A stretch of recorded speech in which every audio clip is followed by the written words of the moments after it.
எல்லா விஷயத்துலையுமே வந்து நல்லது இவ்வளோ இருக்குது அப்படின்னா அவள் செய்கிறதுல வந்து சில குழந்தைத்தனமான நம்ம ஏற்றுக்க முடியாத சில விஷயங்கள் இவ்வளோ தான் இருக்கும். எனக்கு இதை பார்க்குறப்ப இது பெருசாக தெரியல. வீட்டில் இருக்கிறது நாங்கள் 3 பேர் தான்.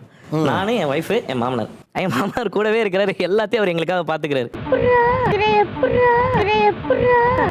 டிஸ்அட்வான்டேஜ்னா அதிகமாக செல்லம் கொடுத்து வளர்த்துருப்பாங்கல்ல, அப்போ அவளுக்கு பிடித்த விஷயங்கள்ல இது நீ செய்கிறது தப்பு அப்படின்னு சொன்னால் ஃபர்ஸ்ட் அக்செப்ட் பண்ண மாட்டான். அதுக்காக சண்டைகள் நிறைய வரும்.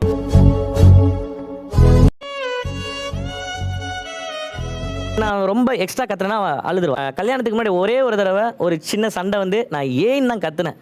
ஒரு காருக்குள்ள வச்சு வலசர வகத்தில் அழுக ஆரம்பிச்சவன் ஐயப்பா கவரி அழுதுட்டு இருந்தான்.